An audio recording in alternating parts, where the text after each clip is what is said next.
Oui, bonjour à tous.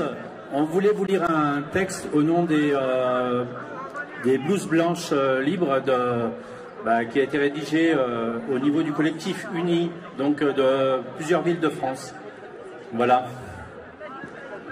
Oui, bonjour à tous. Alors, nous souhaitons que cette année 2022 soit le spectacle de la solidarité dont est capable tout individu qui vit dans ce pays. Et ce, afin que nous soyons sur le chemin de la vérité et de l'humanité.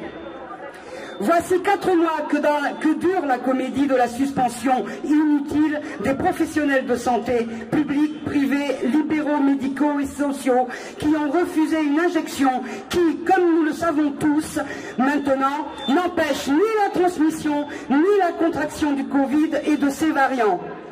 Toujours suspendus, toujours sans salaire, sans solution proposée, sans aucune pitié pour nous, sans vergogne, sans merci et sans honte, avec en plus la responsabilité que l'État nous inclut. Évidemment, tout ça, c'est la faute des non-vaccinés.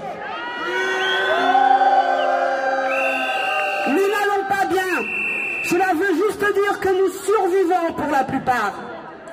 Il y a malheureusement des vrais pendus parmi nous. Comment va notre système de santé?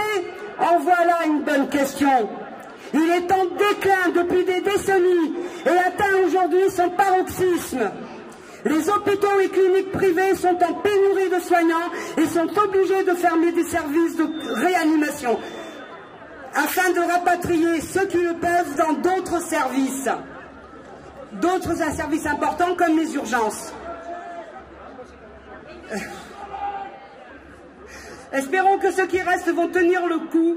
Après 4 mois en effectifs précaires, heures supplémentaires à gogo, fatigue, stress, colère, de travailler dans d'ignobles conditions.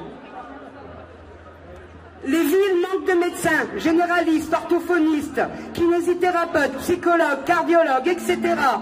Et de cela, ce sont vous et nous qui en pâtissons. Les étudiants en médecine et professions de la santé sont eux aussi concernés et suspendus, et qui plus, ils sont nombreux.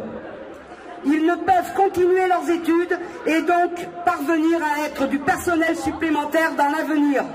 Est-ce la fin du métier de la santé?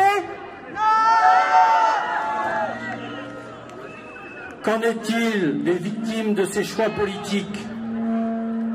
La souffrance des enfants à l'école, port du masque jusqu'à 11 heures par jour qui touche la capacité respiratoire, la capacité d'attention et de concentration, la capacité de communication, l'augmentation des troubles psychologiques, les suicides anormalement nombreux, la souffrance des parents qui ne savent plus comment bien faire des tests sans arrêt, trouver un moyen de garder l'enfant quand il est Covid ou contact ou que la classe ferme. Les familles éclatées à cause des événements de ces 2 dernières années.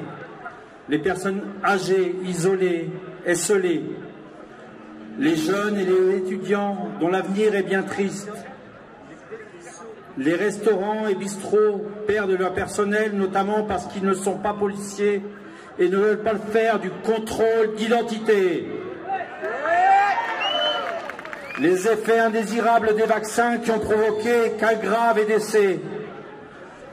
Les vaccinés qui maintenant vont devoir pratiquer un abonnement vaccinal aux thérapies tous les 3 mois. Les vaccinations sous contrainte qui ont créé de la souffrance mentale importante.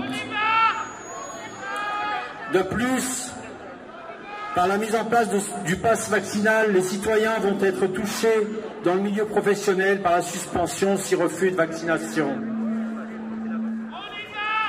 À partir de ce constat, nous, Collectif Uni, appelons à une sérieuse réflexion par rapport à cette situation. C'est une impasse. Ce mode de fonctionnement ne peut aboutir à autre chose qu'un effondrement de notre mode de vie et de notre santé mentale. Ensemble, unis et solidaires, nous pouvons prendre une autre direction.